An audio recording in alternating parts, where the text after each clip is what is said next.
नमस्कार दोस्तों, आज आपके लिए मैं एक छोटी सी कहानी लेकर आई हूँ। मुझे उम्मीद है यह कहानी आपको अवश्य अच्छी लगेगी, इसलिए आप कहानी को अंत तक अवश्य देखें। एवं आप चैनल में पहली बार आए हैं तो कृपया चैनल को अवश्य सब्सक्राइब कर लीजिए। तो आइए अब कहानी की ओर चलते हैं। एक समय की बात है, एक नौजवान लड़का फौज में नौकरी करने के लिए दिन रात मेहनत करता था, क्योंकि उसे उम्मीद थी कि परिश्रम कभी व्यर्थ नहीं जाता। वह ईश्वर पर भरोसा रखता था। एक बार की बात है जब वह नौजवान लड़का फौज की भर्ती में गया, लेकिन उसे निराशा हाथ लगी। वह परीक्षा में 2 अंक से फेल हो गया, परंतु उसने हिम्मत नहीं हारी और अगली ही नई भर्ती निकलने पर फिर वह गया और इस बार वह फौज की परीक्षा में उत्तीर्ण हो गया, जिससे उसके माता पिता एवं गांव के लोग काफी खुश हुए। अब वह सैनिक अपना कमाया हुआ पैसा जमा करना चालू किया ताकि भविष्य में उसे काम आए। एक बार जब सैनिक छुट्टी पर अपने गांव आया था, तभी उसकी मुलाकात एक सेठ से होती है, जो सेठ काफी परेशान दिख रहा था। तब फौजी सैनिक ने उसकी उदासी का कारण पूछा तो सेठ ने अपने धंधे के भारी नुकसान का हवाला देते हुए कुछ पैसे की मांग उस सैनिक से किया। सैनिक काफी दयालु था, उसने सारा पैसा उस सेठ व्यापारी को दिया। तब सेठ ने 1 साल के भीतर पैसा वापस देने का वादा किया। उसके बाद सैनिक और सेठ अपने अपने घर चले गए।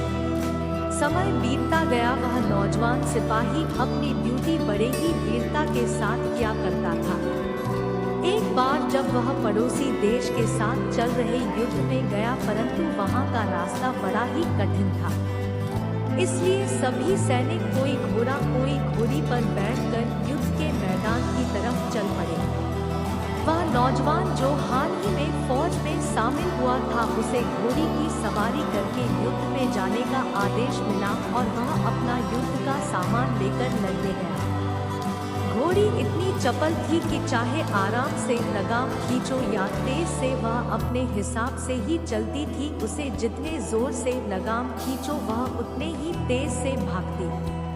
उस नौजवान सिपाही ने लगाम को खींचकर घोड़ी को रोकना चाहा, पर घोड़ी रुकी नहीं और खींचते खींचते उसके गले का लगाम पट्टा तक टूट गया। लेकिन वह दौड़कर दुश्मनों की सेना के पास जाकर खड़ी हो गई। दुश्मनों ने वहां पर फौजी को देखा और दुश्मन सैनिक समझकर उस पर आक्रमण कर दिए, जिससे वह वीर गति को प्राप्त हो गया और जो घोड़ी थी वह भी उस युद्ध में मारी गई। अब सेठ जी को मालूम हुआ कि फौजी मर गया तो सेठ जी बहुत खुश हुए कि उसका कोई बारिश तो नहीं, अब यह पैसा मेरा हो गया, अब तो मेरे पास पैसा ही पैसा हो गया, कारोबार भी चमक गया, लेने वाला भी नहीं रहा। तो सेठ जी बहुत खुश हुए। तब तक कुछ ही दिन के बाद सेठ जी के घर में लड़का पैदा हो गया। अब सेठ जी और भी खुश हुए कि भगवान ने बड़ी ही दया की है, खूब पैसा भी हो गया, कारोबार भी हो गया, लड़का भी हो गया, लेने वाला भी मर गया। अब तो सेठ जी का दिन बहुत अच्छे से बीतने लगा।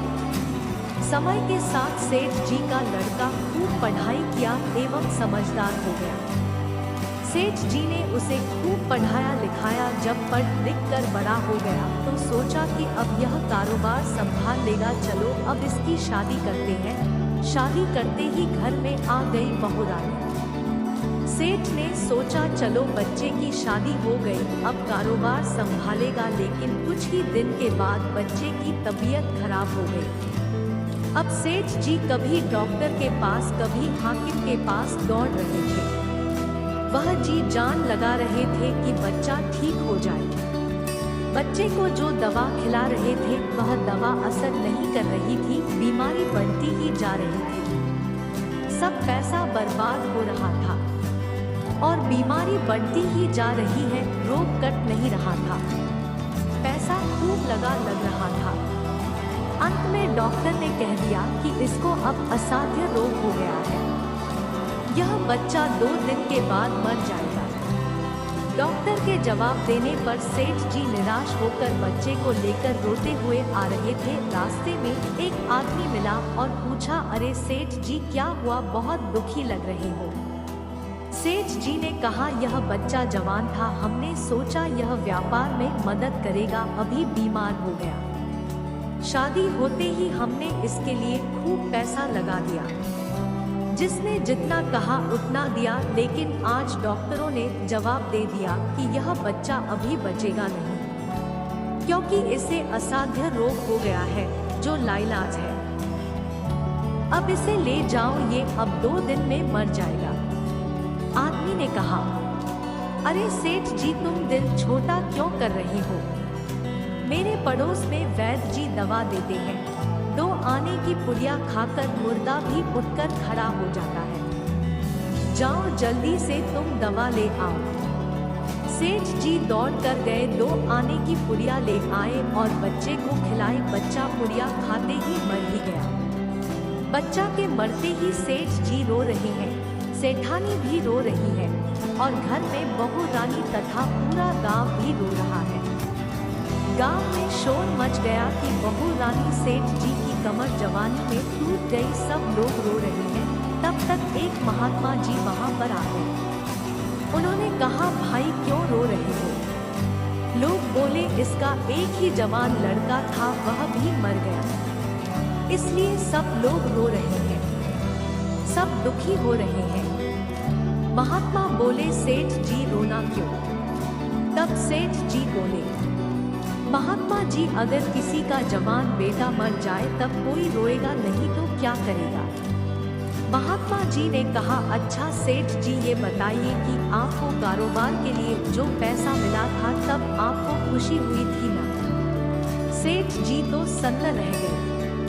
फिर महात्मा ने कहा, अरे सेठ जब उस दिन ऋण देने वाला फौजी मर गया था तो आपकी खुशी का ठिकाना ही नहीं था।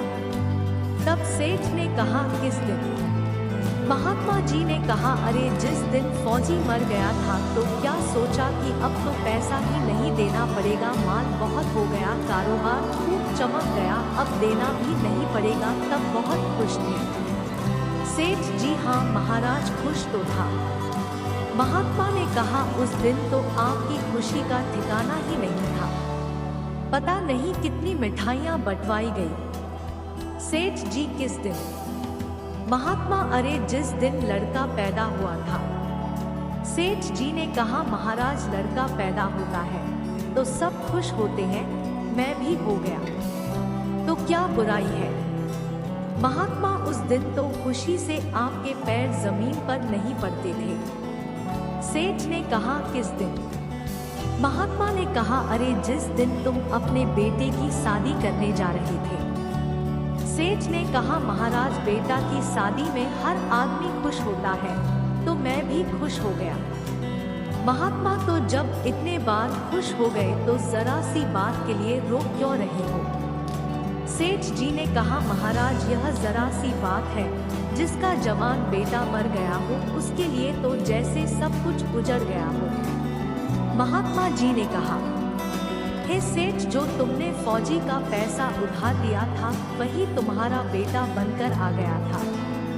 जो तुमने पढ़ने लिखने और खाने तथा पहनने में एवं शौक में जितना पैसा लगाया था वह शादी विवाह में सब लग गया और ब्याज लगाकर डॉक्टरों को दिलवा दिए और पुड़िया खाकर चल गया। अब कर्मों का लेना देना पूरा हुआ।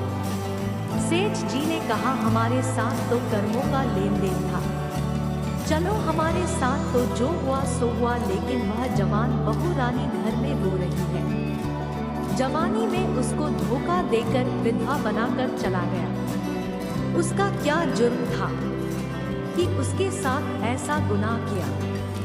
महात्मा बोले, यह वही घोड़ी है जिसने जवानी में उसको धोखा दिया, इसने भी जवानी में उसको धोखा दे दिया। वेद शास्त्र और पुराणों के साथ साथ सभी साधु संतों का कहना है कि यह संसार कर्मों का लेखा जोखा है।